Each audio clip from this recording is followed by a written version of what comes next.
New lights? Get the new cool ones. Yes, Steve? How's Steven look taking grounders today? I thought it looked good, didn't you? You weren't here for that? You guys are having lunch still or breakfast? They moved a lot better than I thought it would, be honest with you. But we did put him through some agility stuff. Neil did. Matty hit him some ground balls. They went over and hit in the batting cage, and we shut him down and gave him some did some things to cool him down properly. We'll see how he feels tomorrow. Big steps. First time he's been on the field, grounders. Same schedule maybe tomorrow, depending how he comes back. I haven't talked to Crank yet, so I don't know that. But we'll take him, slow. We're not going to push him at this point. Overall, how the first? No, I didn't. Again, I thought he looked good. But he's still got a long way to go for sure. Overall, how the first day go? It was kind of an abbreviated first day because half the guys don't have their physicals yet. They'll do that actually starting in about an hour. But the most important thing, half the pitchers threw today off the mound. The bullpen's 8-minute groups or 8-minute segments. I know a lot of you guys are back there watching that. That's good. I like the one lefty group where all the lefties are, because I was a lefty, I guess.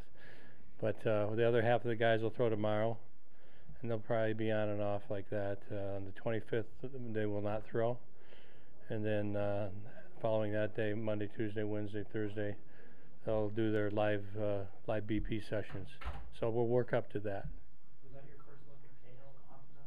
No, I watched him here previous. He's been here for a couple weeks, I'm going to say.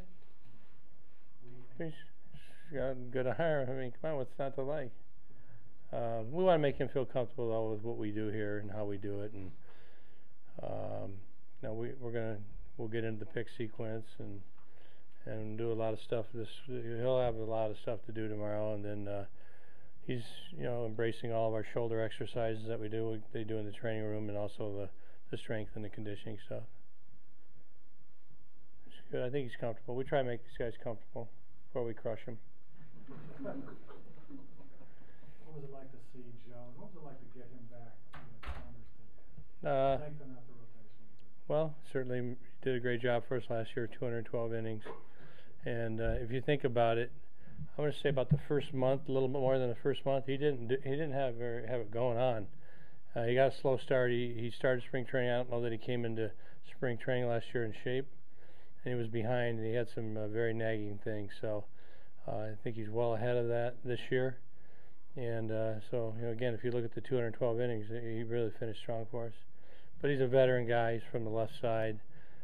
I really wanted him back, and I was grateful that they did it. I asked Kevin earlier what his favorite part of the start of spring training is. He just talked about having everybody under one roof. What's your favorite part of kicking things off? I don't know. I mean, my favorite part would be to win the World Series. That's kind of how I operate. And we spoke to the team today, and it was great what we did last year, but we have to move on. And we have a better starting point this year, but we have to get much better. And they have to embrace it like they did last year. I feel they will. And went through a couple things like, if you feel like you're losing your attention span, you've got to correct it. If you feel like you're physically ready to get lazy, or you're going to cut a corner somewhere, you've got to fix it. And that's really, it's kind of an exercise for what happens in a game. Because you start out, you have an idea of the way you want to do things. Shit happens, and you got to fix it. You're at the plate, you're struggling, you're not seeing the ball, they're lunging, you got to fix it. You're on the mound, can't command the zone, got to fix it. Not have your confidence in the field, you got to find a way. So that's the start of this process, and I love it, honestly. I love the challenge. The team embraces it. I love that they love it. We keep talking about it, trust me, and the big thing is, like, good things are going to happen and bad things are going to happen. We want to just let the bad things go. We want to gather. We want to imprint the good things that happen every day in our life. and on the baseball field. I just think it makes us gives a better chance to accomplish what we're all out here trying to accomplish, and that's really easy to do. You have a choice how to process the information that you take in. So I talked to him about that. I'll continue to talk to him about that, and we talked about it. I had the whole staff in there. We're on the lookout for that stuff. We want to make sure it's. I understand it's not easy, and it's up to us to teach them how to do that, and support them in that challenging thing. Gibby, with JJ, can you really overstate what he meant to both the team and just his personality?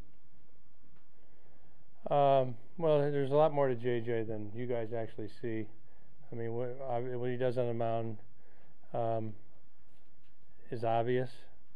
He's not satisfied with what he did last year. He was just in my office when Pat came and got me, and he said, "Did you watch me in my bullpen?" Which I did, and he told me something he was working on, and he's not going to be complacent. And then I showed him something, a bit of information that I gathered, so he can bust some of his chops. And it's just kind of how the relationship. He tends to make his way through. We run into each other. Really enjoy him, even though he is from the University of Michigan. We have a lot of fun with that, and he's a great competitor. And everybody's different, so you want everybody to respect how everybody is. Yet, if there's certain things that are unacceptable, you need to find a way to get to them and make them have an open mind to correct it. And he's certainly a guy that's very helpful in all those things. Seems like he knows how to keep everybody loose. He does, but he also knows how to work, and he's very dedicated in what he does, and we're very fortunate to have him in the bullpen. You put your staff down there with your bullpen catcher and your bullpen coach, and you got JJ down there. That's a very, very good start. Did you ever get him back for that tie that those guys had? I did not, but don't bring it up because I kind of like to let things die down a little bit. I'll pick a good opportunity. I'll get him. If he keeps getting guys out, he can prank me all he wants. I don't really care about that. All right? Thanks for coming up. Okay, go ahead.